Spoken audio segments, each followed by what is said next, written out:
價咧7000幾，帶埋裝修交付俾到你，而且仲送埋產權車位俾到你嘅。咁可以坐到我哋嘅樓巴去到我哋嘅蓮塘口岸咧，僅需係50分鐘嘅車程嘅。咁或者係我哋呢度咧坐翻我哋嘅巴士去到我哋嘅沙田地鐵站咧，都係僅需係30分鐘嘅呢個車程啦，都係直望我哋呢個板張嶺山嘅大單位，跟住咧可以睇到我哋嘅山景嘅。呢個單位嘅話，真係都唔係好望出去咧，係好開揚嘅。基本上成個比亞迪同埋對面嘅呢個北架山咧，全部俾到我哋睇晒嘅嚇。保留呢個露台都唔錯嘅嚇。呢個中層嘅景觀，望晒成個板張嶺嘅森林公園。Hello， 大家好，我係 Joey。今期節目咧嚟到我哋大亞灣嘅呢個繁榮商圈啦，我哋嘅比亞迪商圈啦。今日要睇嘅單位咧，叫我哋嘅龍源華府。咁後邊咧就係我哋嘅龍源華府嘅大門口啦，係咪非常之闊綽同埋非常之開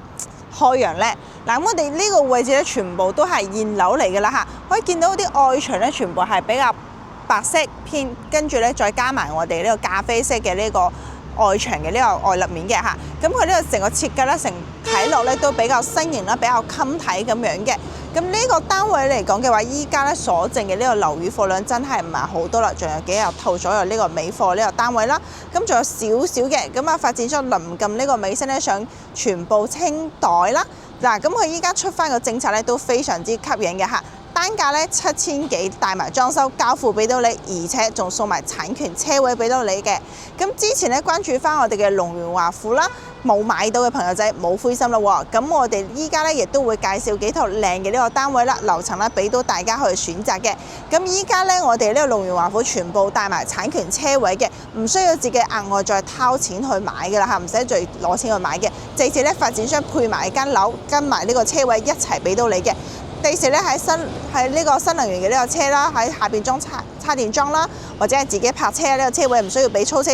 嘅呢個費用啦，都幾好嘅嚇。咁我哋呢個位置其實都係非常之方便嘅。咁啊出到嚟呢嗰條馬路咧就係我哋嘅新會城啦，對面有 M 記啊，包括我哋呢邊嘅食肆啊。呢個米雪冰城啊，同埋我哋呢邊嘅奶茶檔都有非常之多呢個選擇嘅。對面咧仲有個烤肉檔嘅。咁一條街咧，從呢度大概呢個位置開始到呢個最尾嗰個紅色樓嗰個位置咧，全部都係我哋嘅商場嚟嘅。大概6個商場喺度啦，飲食啊，生活配套一啲都不需要擔心嘅。咁對面咧就有我哋嘅呢個皇家食府啦，我哋嘅呢個我哋嘅業主朋友推薦俾到我哋嘅，入邊咧有呢個比較咩廣東菜啦，呢個比較好食嘅，即係如果你邀請朋友入伙啊，或者係食翻啲食餐勁嘅，咁啊喺對面呢度咧就可以食到噶啦嚇，所以非常之方便啦。咁如果再大啲咧，我哋去到我哋嘅萬達廣場或者吳悅廣場片區嘅，咁由我哋呢啲位置出發啦，去到我哋嘅萬達啊、吳悅等等嘅話，大概咧係我哋嘅10分鐘嘅呢個車程嘅。咁啊屬於兩種商圈。咁萬達咧佢嗰邊嘅整體成個樓價啦同埋消費咧都會比較高啲嘅。咁呢度咧雖然叫我哋嘅比亞迪商圈，都係繁榮嘅，但係咧佢呢邊咧竟然係萬達廣場呢邊大概1/2嘅價錢啦，或者2/3嘅價錢咧就可以攞得啊，所以性價比係非常之高嘅。咁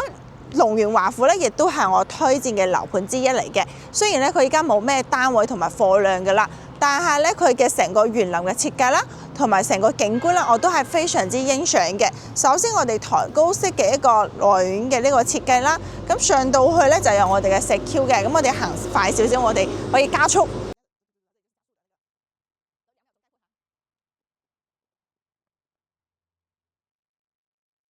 咁我哋而家睇緊呢個位置咧，就係我哋嘅龍源華府啦，位於我哋嘅比亞迪商圈背靠我哋嘅板張嶺森林公園嘅。咁我哋呢邊嘅環境同埋個樓宇嘅質素咧，都係非常之唔錯喎。咁落到樓啦，6大商圈任由你自己去選擇啦。呢邊嘅一個生活配套，飲食呢啲一啲都不需要擔心嘅。咁我哋嘅生活配套齊咗，我哋交通都幾齊嘅喎。行到對面咧，或者行到我哋屋苑右手邊呢個方向咧，就係我哋嘅一個樓巴嘅一個上車點啦。咁可以坐到我哋嘅樓巴去到我哋嘅蓮塘口岸咧，僅需係50分鐘嘅車程嘅。咁或者係我哋呢度咧坐翻我哋嘅巴士去到我哋嘅沙田地鐵站咧，都係僅需係30分鐘嘅呢個車程啦，或者去翻我哋高鐵都係20分鐘嘅呢個車程嘅。高鐵、地鐵、樓巴咧都可以兼得嘅。咁或者係我哋嘅呢個揸車出行嘅朋友仔咧，都可以揸到我哋嘅呢個高速路口啦，6蚊嘅呢個高速費咧就可以1小時去到50分鐘去到我哋蓮塘口岸啦。咁我哋距離我哋嘅高速嘅呢個出入口咧，僅有我哋嘅呢個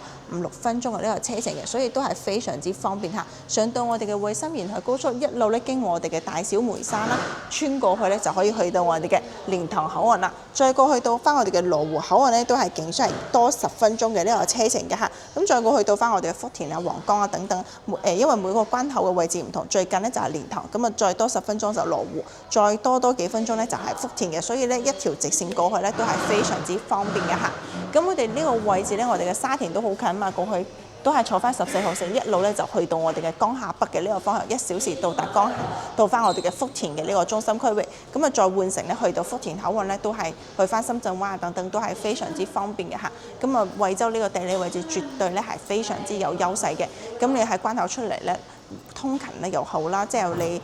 隔2-3日又過嚟又好啦，所以咧都係極度方便嘅嚇。咁啊呢邊咧去翻我哋嘅萬達啊、吳越啊等等都係10分鐘嘅呢個車程啦。基本上大亞灣比較核心區域咧，我哋呢個周邊咧都全部可以去到嘅，交通又方便啦，商業都繁華啊同埋成熟等等嘅。咁啊配套方面都非常之多，比如話我哋想去澳頭啦。我哋嘅濱海公園啦、漁人碼頭啊，去翻小巨灣啊、過去啊，都係好方便嘅嚇。call 車亦都可以直接去到10零分鐘、20零分鐘就可以去到我哋嘅海邊嘅。嗱，咁我哋大概嘅情況咧都係咁樣嘅。咁我哋而家睇翻我哋而家所剩嘅呢個單位，睇翻我哋嘅樓盤嘅呢個整體嘅呢個貨量咧，同大家詳細介紹翻咯喎。嗱，咁我哋而家睇翻我哋呢個沙盤啦，呢個位置就係我哋啱開波嘅呢個空間啦。咁佢呢度咧入去咧就係正式嘅一個花園啦，嗰邊有泳池啦，我哋嘅呢個會客廳啦。跑道啦，我哋嘅綠化景觀咧都係非常之多嘅，兒童遊樂場都係有嘅嚇。咁一所剩低嘅呢個貨量咧喺我哋呢邊嘅10棟呢度咧有一套我哋嘅呢個88平方嘅呢個單位啦。咁7棟咧同埋9棟咧有啲零零散散嘅呢個貨量嘅嚇。咁啊貨量咧剩翻幾廿套都係唔多嘅。咁啊115同埋135咧就可以睇到後邊呢個山景啦。如果想要睇山景嘅呢個朋友仔咧，睇翻我哋嘅9棟同埋7棟嘅選擇性咧就會比較多啦，都係直望我哋呢個板張嶺山嘅。咁下邊呢度咧就有個板張嶺嘅森林公園啦，亦都係自由去享用㗎。咁你從屋苑後邊嗰個位置咁樣出嚟咧，行到過到對面咧就可以嚟到我哋嘅呢個板張嶺嘅呢個公園呢個位置嚇，所以非常之近啦，同埋非常之方便啦。中意行山啊，中意去休閒嘅朋友啊都唔錯嘅。就算你唔中意，你呢邊望出嚟嘅景觀都係開揚，同埋呢個空氣都會特別好嘅嚇。咁佢依家剩低嘅貨量主要係以呢一邊後邊靠後呢2棟單位為主嘅。咁佢呢邊咧就望到成面嘅呢個前面嘅呢個園林嘅呢個位置啦，都唔錯嘅嚇，因為樓間距比較闊啲啦，同埋個園林設計咧真係非常之 OK 嘅。咁比亞迪商圈呢邊嚟講啦，冇幾多個樓盤嘅啦。咁我覺得如果話園林啦，同埋個質素比較好啲啦，同埋比較舒服啲嘅呢個單位咧，我覺得比較推薦於我哋嘅龍園華府嘅。但係咧，佢所剩嘅單位咧，只有一啲大單位嘅嚇。咁如果想要細積啲嘅單位咧，就要睇翻我哋嘅博林同埋我哋金鳳園嘅單位啦。望我哋嘅北架山都唔錯嘅嚇。有優點亦都有缺點，咁我哋每個樓盤咧都有唔同嘅呢個優點所在嘅，睇翻你想要玩翻嘅一啲單位同埋你嘅需求係點樣嘅嚇。咁依家咧我哋落到去我哋嘅園林度啦，睇翻我哋嘅實體單位度啦，又再同大家介紹翻咯喎。嚟到我哋呢個花園啦，哇！真係鳥語花香嚇。咁啊中間呢度咧就係我哋嘅一個大草坪同埋會客廳嘅呢個空間啦。咁樓間佢都見到非常之闊嘅嚇。咁中間呢度咧絕對係樓王單位嚟嘅嚇。咁佢有冇單位暫時未知嚇。咁我哋呢邊咧就每一座咧，佢向出嚟嘅呢個景觀咧都會比較舒服嘅，包括呢啲側面咁樣望出嚟，望到呢邊嘅方向，望正成個比亞迪嘅呢個商圈嘅。咁啊，小區嘅呢個內園入邊咧，佢呢啲環形跑道啊、兒童遊樂場啊，包括我哋嘅泳池啊，通通都係有嘅。咁而且我哋呢個樓盤咧係背靠我哋嘅板張嶺山嘅，後邊就係我哋板張嶺山啦。咁佢嘅呢個環境啦，同埋佢嘅呢個空氣啦，都係非常之唔錯嘅嚇。咁之前咧同大家介紹過我哋嘅德州樓絲路園啦。咁佢呢個單位咧，亦都係向住我哋呢個山嘅。咁佢兩邊咧都係向山景嘅呢個景觀，但係我覺得板張嶺山就會靚仔啲啦，因為佢有個公園行啦，係呢個公家嘅呢個公園嘅，係呢個大家都可以去享受㗎啦，而且個小區嘅呢個園林嚟講咧，佢整體會再大氣啲嘅嚇，比較偏向於我哋嘅中式園林風，但係你有一定嘅樓間距，係真係以舒適型嘅呢個生活為主嘅嚇。咁佢呢個園林嘅設計，我覺得整體都係非常之唔錯嘅嚇，同埋咧佢啲綠植咧咁咧高高低低都係非常之有呢個設計感嘅。咁咧行過嚟呢邊咧就係我哋嘅泳池嘅呢個方向，呢邊過嚟。咁夏天咧呢個泳池就會開放嘅，而家中間呢啲咧可以捉象棋啊，即係啲會所式嘅呢啲配套，通通都係有嘅。咁前面有啲架空層，每一座咧都會有唔同嘅呢個遊樂設施俾到我哋啦。大概就係咁樣嘅。咁依家咧我哋嘅呢個細單位3房嘅單位咧貨量都唔係好多噶啦。咁我哋今日咧有一套比較筍嘅單位咧，會同大家詳細去介紹啦。仲有幾套呢個向山嘅呢個單位都唔錯嘅嚇。中意大單位，跟住咧可以睇到我哋嘅山景嘅呢個單位嘅話，真係都唔係好多嘅，所以咧我哋揀翻1-2套呢個單位咧，同大家 share 翻嘅嚇。咁我哋而家即刻去睇樓。OK， 嚟到我哋嘅實體現樓啦。咁呢一套咧係我哋3房嘅單位，89平方嘅嚇。咁呢一套單位咧就我哋嘅一個毛坯嘅呢個狀態。咁如果話大裝修嘅話，到時發展商全部幫你搞好咧，就帶埋精裝交付俾到我哋嘅嚇。咁我哋呢個咧係標準嘅直廳嘅設計喎。咁呢邊過嚟咧係我哋嘅餐廳4至6人台嘅位置啦。再過嚟呢度係我哋嘅廚房。廚房呢個飄台咧，佢到時會 book 咗佢嘅，變成一個櫥櫃嘅呢個 U 字形設計啦。呢邊可以擺到個雙門雪櫃嘅呢個空間喺呢個凹位。咁再過嚟呢度咧係直廳嘅設計喎。佢呢個位置其實空間咧，我覺得都 OK 嘅，係有翻個3.6米左右嘅呢個開間。呢邊咧就係我哋南向嘅呢個景觀啦。露台都幾闊嘅，差唔多成1.67米左右呢個闊度。跟住咧再加埋我哋露台呢個位置3.幾米嘅呢個開間，望出去咧係好開揚嘅。基本上成個比亞迪同埋對面嘅呢個北架山咧，全部俾到我哋睇晒嘅嚇。嗱咁呢度咧就係現樓嚟嘅，咁啊選擇毛坯或者裝修都可以嘅嚇。咁下邊咧就係6-7個大商場嘅位置，對面咧就新會城，一路過去咧秋谷藍迪苑啦，咁再過去東盛啦、京華啦、購物廣場，再過去咧我哋嘅四紀城嗰啲，全部一條街全部都係我哋嘅商業嚟嘅，窿窿罅罅全部好多美食嘅嚇。對面咧我哋呢個宵夜嘅話，對面嗰啲宵夜街都幾旺嘅。咁啊，潮汕嘅牛肉啦、牛肉火鍋啦，包括我哋嘅烤魚啦、燒烤啦，我哋嘅廣東菜啦，呢啲酒樓菜啦，乜都有噶啦嚇。咁啊呢邊嘅話，可以見到我哋成個花園嘅呢個位置，佢嘅花園係真係靚嘅嚇，樓間佢係比較闊，而且嗰啲綠植咧、嗰啲設計咧都比較靚仔嘅。你話園景靚咧，就一定係龍源華府啦嚇。嗱，咁我哋呢邊嘅呢個位置，兒童遊樂場、會客廳呢啲全部望出嚟都好舒服嘅。咁可以見到我哋對面咧都係有頂層啊嘛，因為我哋依家望唔到我哋頭頂，但係你見到嗰啲頂層每一個上面咧都係有架空層嘅，即係有咁高嘅呢個位置遮住佢。所以我入到嚟我哋呢個位置係唔會焗嘅，因為今日都幾熱嘅，唔會焗，同埋咧係比較通風嘅。咁對面呢個頂層都喺度裝修當中嘅呢個狀態下，頂層佢呢個景觀係開揚嘅，真係舒服就真係舒服。對面咧嗰個華潤嗰啲全部望到我哋嘅博朗騰水金鳳嗰邊全部都望到嘅嚇，望出嚟都好開揚，好舒服。再睇翻我哋內籠嘅呢個位置先。嗱咁呢個咧就係我哋嘅洗手間啦，可以做到個3段式嘅呢個設計啦。咁再過嚟呢度係我哋嘅露台房，到時封咗呢個窗佢就 OK 啦。可能到時呢個窗需要自己額外再去封，或者同裝修公司呢邊溝通，你幾錢咁我哋嗌佢一次性搞掂咧就 OK 啦。都幾市正嘅，可以擺到個1.2米嘅1.5米嘅呢個榻榻米啦，或者擺功能床呢度，麻雀房呢度空間可以做到。咁再過嚟呢邊係我哋嘅一個第2間房啦，係客房嘅呢個位置。咁佢呢邊亦都係望出嚟開揚奇觀，坐喺床邊咧呢度咧就可以望到咁開揚嘅呢個山景啦，非常之舒服嘅。呢邊全部都係呢個城市景為主，咁再過嚟呢邊咧係我哋嘅一個主人間啦。咁呢個可以忽略不計嘅，到時我會砌翻出嚟呢度推翻出嚟咁樣，或者你想保留翻嗰邊嘅空間，唔需要再改個 size 嘅。呢個位置單獨做翻個衣櫃啦，就睇你自己點樣去設計啦嚇，睇你個個人生活需求啦。呢邊咧就係我哋嘅一個洗手間3段式。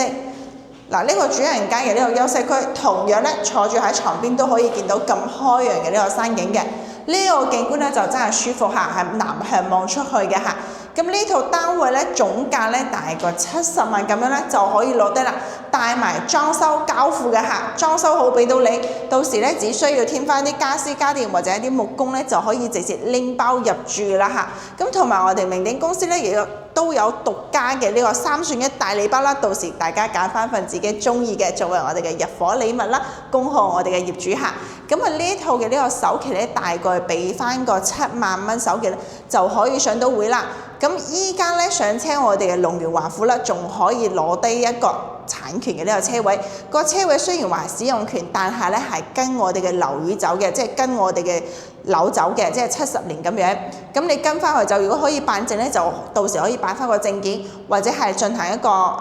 賣出去啊，即係作為一個投資收益都係可以嘅。咁目前嚟講，如果話你使用權你暫時用唔到，你都可以租俾其他業主啦，都係一份收益嚟嘅，可以當翻個管理費啊嘛。嗱咁呢套單位咧，我覺得係真係非常之筍嘅，70萬左右就可以攞低嘅，而且有咁開揚嘅山景，帶埋裝修俾到你嘅。咁佢高，我覺得頂層咧雖然有所顧慮，但係佢呢啲頂層咧，我覺得可以放心。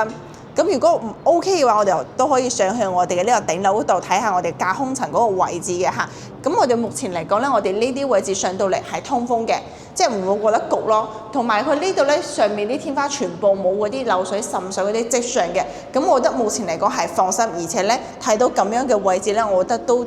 可以放心咁同我哋嘅客戶朋友介紹嘅嚇。咁我哋除咗呢個單位咧，我哋仲有115平方嘅呢個睇板張嶺山嘅呢個單位嘅，咁我哋依家一齊去睇睇啦。好啦，各位朋友，咁我哋而家到咗我哋呢個大嘅呢個單位啦，南北通嘅，可以睇到我哋板張嶺山嘅一線山景嚇。咁呢個位置入嚟之後咧，係我哋嘅第一間房咯喎。咁呢個咧就係直面我哋嘅山景，可以睇到下邊咧就係我哋嘅公園景啦。有湖啦，有山啦，有休息區啦嚇，咁啊非常之豐富嚇。咁再睇翻我哋呢個位置先啦。咁入邊呢度咧就係我哋嘅一個餐廳嘅位置啦，6人台、8人台都絕對冇問題嘅。咁再過嚟呢邊就係我哋 L 字形嘅一個廚房嘅空間啦，呢邊可以擺到雙門雪櫃嘅位置。嗱，咁再睇翻呢邊嘅露台啦，呢個露台咧其實就話都幾通風嘅，但係就冇咩特別多嘅景。呢個位置望過去咧就係我哋嘅比亞迪商圈啲商場嘅位置，咁可以晾衫啦、擺洗衣機啦都 OK 嘅嚇。咁呢個可以當一個工作露台去使用啦。咁啊呢度咧就係我哋呢邊嘅一個客廳嘅位置啦，4尾嘅呢個大開間完全夠晒活動嚇。咁呢度咧可以擺翻個大梳化，呢個位置仲可以擺翻個單獨嘅按摩椅啦、大電視啦。嗱，咁再睇翻我哋呢邊嘅一個主露台啦。呢個露台咧雖然係朝北向嘅，但係絕對無敵嘅呢個景觀下，好舒服。你想封窗又得，或者係通鋪出嚟，或者你就咁樣睇咧，保留呢個露台都唔錯嘅嚇。呢個中層嘅景觀，望晒成個板張嶺嘅森林公園、山啦，同埋我哋呢邊嘅一個活動區啦、大草坪啦、湖景啦，都非常之多嚇。仲有好多節目睇喎，夜晚啊或者朝早啊，去行到去入邊啊，咁樣休閒散下步都唔錯嘅。就算你喺露台咁樣觀景都非常之 OK 嚇。哇！呼吸下新鮮嘅負離子，哇正啊！咁呢邊咧望出去咧都好開揚嘅，係基本上冇咩高樓頂住你，所以隱私性咧係超級高嘅，冇其他人同乜見到你，你唔出衫企住喺度都冇所謂啊！咁再睇翻我哋入邊嘅一個休息區先。咁呢個入邊咧仲有3間房嘅，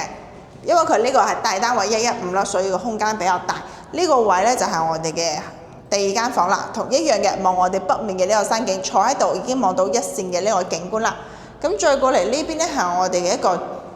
洗手間，咁佢洗手間佢呢度咧可能後期咧就睇下點樣去整完之後呢度咧做一個衣帽間又得，或者係睇下點樣做都得嘅。呢個咧就係洗手間嘅呢個位置，做衣帽間，跟住推埋出嚟咧做翻我哋呢個3邊落床。咁主人間佢呢個位置咧就係我哋嘅一個望呢個位置嘅。咁我覺得咧到時我哋做水電位咧提前溝通，我覺得喺呢個位置做床頭會比較好啲，因為呢個方向望出去景觀會好啲嘅。如果嗰個位置做床頭嘅話，咁佢望出嚟就會俾樓頂住嘅，所以我覺得呢個朝向會比較好啲。因為佢呢個無灰啊嘛，所以可以 DIY， 咁我哋可以再去改動咁樣都係好 easy 嘅。嗱，呢邊就係我哋嘅一個客位。再加埋露台房，咁露台房咧佢同埋我哋2個客位咧，佢都係3個開間咧可以全部睇到我哋開揚景，再加埋我哋嘅大露台嘅，所以4開間咧係朝北向望我哋呢邊嘅八張嶺山。咁佢係非常之舒服嘅嚇，北靠有我哋嘅呢個靠山啦喺後邊啦，咁呢個湖景啊綠化呢度都非常之舒服。呢個中層，咁高層嘅貨量基本上係比較少嘅，咁中層嚟講咧，其實佢呢個性價比都非常之高嚇，總價咧竟需係96萬左右咧就可以攞低嘅，咁首期咧 ready 翻我哋嘅10萬蚊左右咧就可以上會噶啦，大概嘅月供咧大概都係3000零蚊咧就可以攞低嘅。性價比都係非常之高嚇，因為呢個係115平嘅大單位4房單位嚟嘅，佢空間係 OK 嚇，同埋個呎數咧都幾高嘅嚇，咁你可以推埋出去呢啲露台半買半送啊都唔錯嘅，咁啊比較罕有嘅一啲睇山景嘅一線嘅開揚景觀嘅呢個單位嚟嘅。咁佢就係個面積會比較大啲咯。咁如果話去唔到，即係唔想買咁大面積嘅，我哋可以買翻我哋3房嘅，就啱先我哋講嗰啲頂樓啲單位去望出去到開揚嘅。雖然唔係呢個景，但係咧佢都係比較開揚嘅位置。嗱，咁南北通咧佢係會比較舒服啲嘅，而且空間會比較大啲。但係咧佢嘅總價嚟講咧，都會比我哋嘅一個3房單位咧會再高少少嘅，因為話晒個面積都大咗成20個方喺度嘅喎。咁首期方面咧，如果你月供其實都差唔到幾多，即係爭幾百蚊啫。你首期方面都係低首期就可以上會嘅。咁目前我哋嘅龍源華富咧，僅有我哋呢個少量嘅單位啦，貨量會比較少一啲嘅，接近要清盤嘅啦。所以依家咧就一鋪清袋，全部咧帶埋車位嘅呢個產權一齊賣嘅，一齊打包客，咁依然都可以做到個1成首期就可以上會嘅，準備翻幾萬蚊就 OK 嘅啦嚇。咁你如果想正常首期啊、高首期啊，完全都冇問題嘅，你想一次性都 OK 嘅嚇。咁啊呢個嘅話就基本上咧全部帶埋裝修俾到你。咁啊就基本上唔需要點樣去加翻啲咩嘅啦，咁啊自己添翻啲家私啊、木工啊、定製櫃咁樣就可以直接入嚟住翻嘅。咁佢裝修嘅時間咧，大概3-4個月左右咧就會全部裝好俾到你，咁你就可以差唔多就可以開始入住。依家3月下半旬咁樣，咁啊當暑假左右咧就已經可以收到樓啦，已經可以上嚟住翻啦，都 OK 嘅，係咪？嗱，咁大家如果對龍源華富有興趣，或者想諮詢其他更多嘅樓層同埋呢個選擇嘅話，可以加到 Joey 嘅 WeChat 或者係 WhatsApp 詳細了解嘅 ，send 翻個資料包俾到你，或者係幫你 check 一出啱你心水嘅一啲樓層啦，同你 match 翻你嘅一啲單位啦，咁可以過嚟實體睇翻我哋嘅實體樓景觀，或者係睇翻我哋周邊嘅一個商業配套等等實地考察啦，都係絕對冇問題嘅嚇。咁我哋明鼎公司咧，仲有額外嘅獨家優惠大禮包送到俾我哋嘅呢個粉絲朋友嘅。咁興趣嘅朋友咧，可以私信 Joey 啦，了解更多嘅呢個詳情嘅喎。咁你下期節目咧，再同大家介紹更多靚盤上盤啦，同埋周邊嘅配套啦，都會陸續同大家一齊分享翻嘅。咁啊，下期節目再見啦喎，拜拜。